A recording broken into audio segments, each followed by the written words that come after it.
I'm Tom Mendola, and welcome to this video. This video is going to cover proper drum technique. I wrote an article called Proper Drum Technique, which appears on my website on www.tommendoladrums.com. I was asked to make this video by students and also by people that have contacted me through the website over the years, and I'm finally getting around to it. And this is probably the most crucial exercise or kind of diagnostic tool that I use to help someone find out where they're missing in their technique on the drums and how their motion is maybe getting in their way, how they're getting in their own way actually of being able to move the stick. So before we get into the actual exercise, I just want to go over a couple of basic principles with you on how the body should work. First of all, relaxation is the key to exercising technique in any area, whether it's music, sports, anything like that. One of the breakthroughs that I had was actually watching a cat. Now, if you ever watch a cat move, I grew up with cats and around the house, and I was always fascinated by how easily they moved and how relaxed they can be.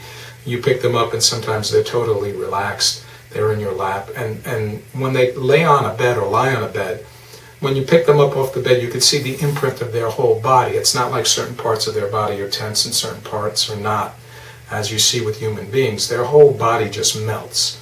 And I watched them particularly when they walked. It was very interesting because they would pick up their arms and shoulders, but they would have the arm relaxed and use only the muscles that they needed to be able to put their foot down and walk. And that's the way, if you watch them, they walk. They're very relaxed. The only tension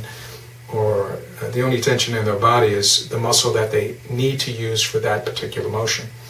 And I found that very interesting, and I started thinking, how can I apply that to drums?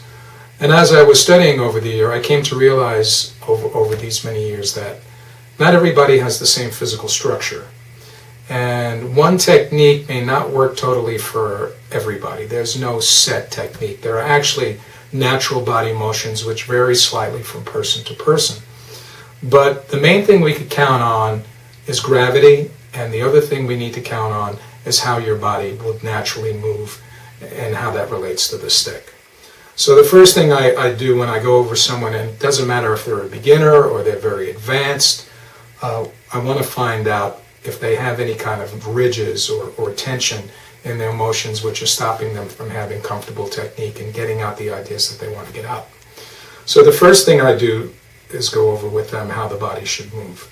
And really your most natural body movement, if you just pick up your arms and let your wrists relax, you'll see that your wrists will do this. And it's almost like if you want to wave goodbye and drop the hands.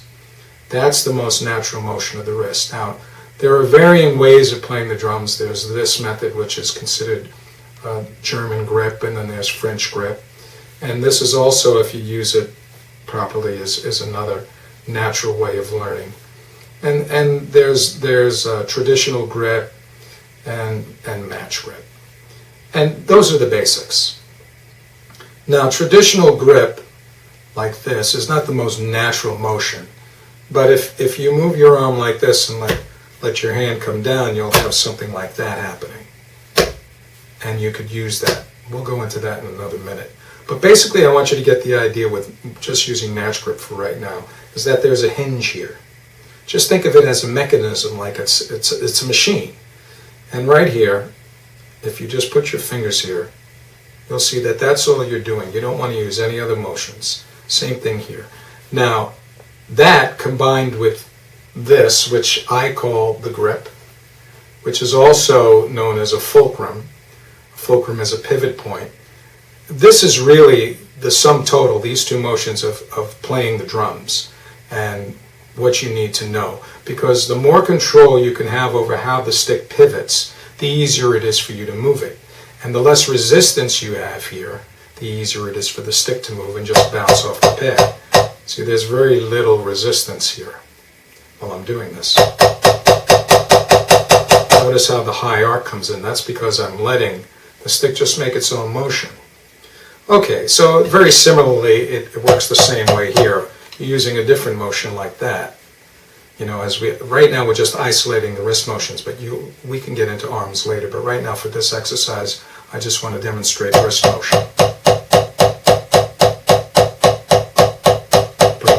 fingers in, you have the traditional grip. Bring them out, you see it's just turning like that.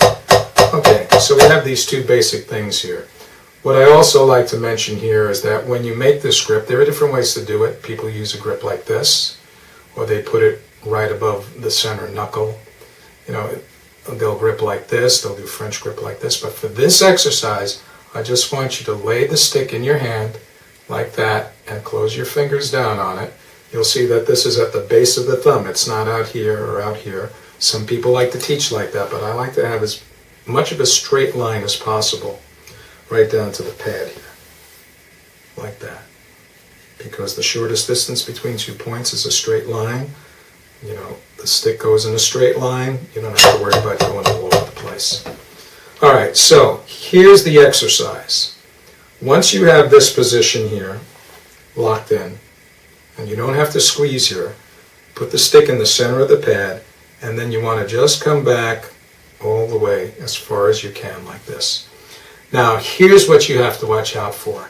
You come down very slowly, very slowly. Slow is your friend.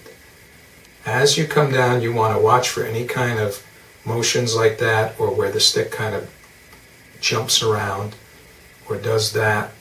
And you come down as slow as you can. Just touch the pad and then come back up. And then you want to see where it catches. And the areas that it catch is where you don't have full control. Where there's tension, where you've learned to play with tension, because a lot of guys, when they get on the drums, they just start playing, and in order to make it happen, in order to get it going, they may have one technique on this hand, and this hand may look like this, and there's tension in the shoulder. Here's the important thing to remember. What causes a lot of that is the tension in the grip. When you grip the stick like this, shoulders can go up, neck can twist, all kinds of things can happen. So you have to be very in touch with your body. Everything is relaxed except the motion that you're using. So when I get students to do that and I have them relax, I start seeing this happening as they're coming down. Instead of a smooth, clean motion like that, I'll start to see things, and then it'll grab. I'll even see things turning because they've learned to play under duress, you know, because they're trying to play, and to get the sound out, they might do things like that, and they don't even know it.